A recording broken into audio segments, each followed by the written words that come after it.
Sebelum terjadinya penghabisan para kiai dan tokoh agama di Loji Desa Walikukum, Kecamatan Widodaren, Kabupaten Ngawi, Jawa Timur, gerombolan FDR PKI telah melakukan berbagai aksi kekejaman di berbagai tempat yang berada di sekitar Jawa Timur.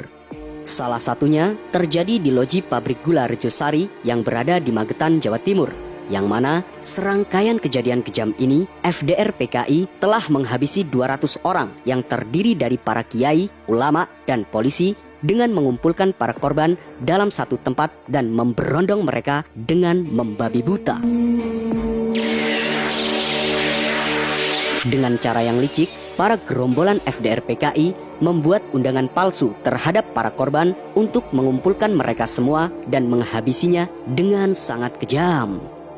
Namun, selain di Loji Pabrik Gula Rejosari Magetan, gerombolan FDR PKI juga kerap melakukan berbagai aksi kekejaman terhadap para ulama dan tokoh agama di Desa Walikukum, Kecamatan Widodaren, Kabupaten Ngawi, Jawa Timur. Berbeda dengan kejadian kejam FDR PKI di Loji Pabrik Gula Rejosari, tetapi di Ngawi, Jawa Timur, para gerombolan FDR PKI kian membakar para korban di Loji bekas lumbung padi. Setelah gerombolan FDR PKI melakukan aksi teror dan kekejaman di Magetan sejak tanggal 17 September 1948, kemudian mereka menuju ke Ngawi, Jawa Timur. Jarak yang tidak terlalu jauh antara Magetan dan Ngawi ini membuat mereka dengan cepat bergerak ke daerah Ngawi. Oleh karena itu, gerombolan FDR PKI bergerak menuju Desa Walikukum, Kecamatan Widodaren, Kabupaten Ngawi. Selain itu, Desa Ngompak dan Desa Katikan juga tak luput dari sasaran FDR PKI. Dengan berpakaian hitam-hitam dan ikat kepala, mereka mulai bergerak untuk melakukan aksi teror dan berbagai aksi kekejaman. September 1948, sore hari yang biasanya nampak senja kemerah-merahan dan membuat mata ingin selalu memandangi keindahan di Ngawi ini seolah-olah berbeda dengan hari biasanya. Tanpa adanya sepengetahuan warga desa, para gerombolan FDR PKI yang telah menyamar menyebarkan 30 undangan yang ditujukan kepada warga di beberapa desa yang terdiri dari kiai dan tokoh agama. Salah satunya ditujukan kepada Kiai Imam Suhadi yang merupakan warga dari Desa Katikan, Kedunggalar, Kabupaten Ngawi, Jawa Timur. Bahkan ketika mereka menyebarkan undangan itu, gerombolan FDR PKI juga merampas kambing-kambing peliharaan milik Kiai Imam Suhadi tanpa adanya alasan yang jelas. Singkat kisah, ketika Kiai Imam Suhadi datang ke tempat undangan yang dibuat oleh FDR PKI yang berada di Loji Desa Walikukun, beliau agak curiga mengapa yang diundang para tokoh agama semua. Perasaan Kiai Imam Suhadi mulai merasa gelisah dan semakin gelisah ketika undangan yang seharusnya berlangsung pukul 4 sore ini tak kunjung muncul tanda-tanda dimulainya acara hingga waktu menunjukkan pukul 10 malam.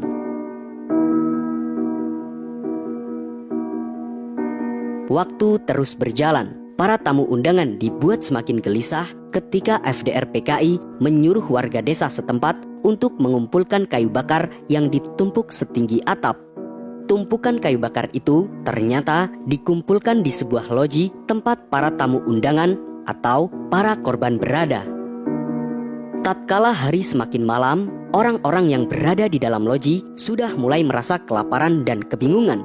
Namun mereka akhirnya sedikit terhibur dari kelaparan dan kebingungan ketika para tamu undangan mendapatkan hidangan makan malam dari FDR PKI. Meski mereka mendapatkan makanan, namun mereka merasa ragu. Kemudian saat mencicipi makanan itu, ternyata ada rasa yang aneh dari makanan itu. Rupanya makan malam yang dihidangkan oleh FDR PKI telah diberi racun. Rasa was-was, khawatir, dan kebingungan kembali membungkam dalam benak tamu undangan ketika mereka mendengar suara api yang membakar di sekeliling loji. Sontak, api pun terus membara memanggang para tamu undangan itu. Mereka merasakan kepanasan dan sesak nafas. Sehingga orang-orang yang berada di dalam loji itu membuka pakaian mereka. Para kiai dan tokoh agama dalam loji tersebut hanya bisa pasrah dan berdoa kepada Sang Kholik.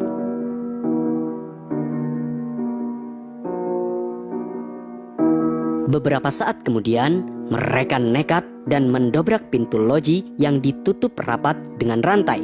Kemudian, saat pintu yang dirantai itu berhasil dijebol, orang-orang yang berada di dalam loji mengucapkan kalimat Allahu Akbar. Akhirnya, perasaan lega pun sekejap menyiram harapan mereka. Namun, tanpa sepengetahuan para tamu undangan, ternyata di luar loji telah siap para algojo untuk menghabisi mereka yang keluar dari loji. Mereka yang keluar dari loji itu satu persatu langsung dibabat habis oleh algojo FDR PKI. Di tengah riuh histeris orang-orang yang dihabisi oleh para algojo FDR PKI, rupanya Kiai Imam Suhadi tidak ikut keluar melalui pintu depan loji, melainkan melompat jendela keluar loji lalu merangkak ke semak-semak.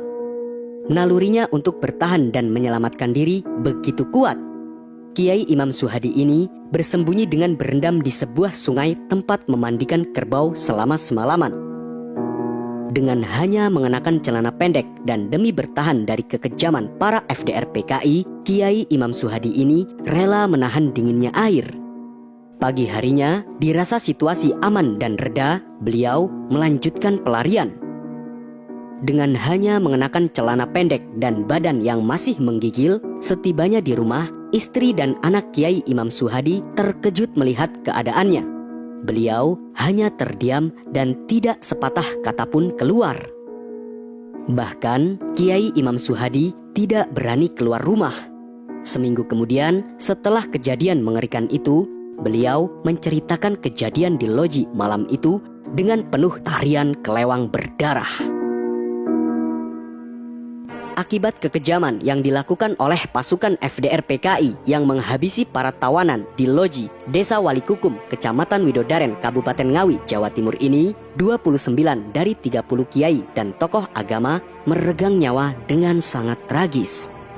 Dalam kesaksian Maisyarah yang merupakan anak dari Kiai Imam Suhadi yang menceritakan kejadian mengerikan yang terjadi di loji itu, tidak henti-hentinya menitikan air matanya.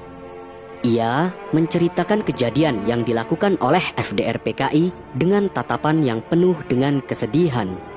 Selain itu, suami dari Maisyarah yakni Suradi yang merupakan anak dari salah satu korban kekejaman FDR PKI juga tak kuasa menahan air matanya saat menceritakan kejadian berdarah di loji Desa Walikukum, Kecamatan Widodaren, Kabupaten Ngawi, Jawa Timur.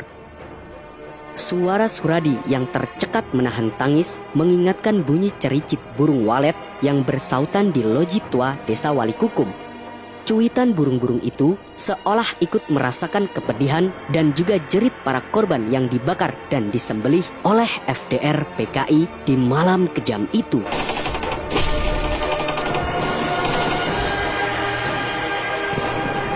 Catatan hitam dan berbagai tindakan kejam yang dilakukan oleh suatu kelompok terhadap kelompok maupun individu merupakan sejarah kelam yang tidak boleh terulang dalam negara kita. Sebab perang saudara akan mengakibatkan perpecahan yang akan melahirkan balas dendam tiada henti hingga selamanya.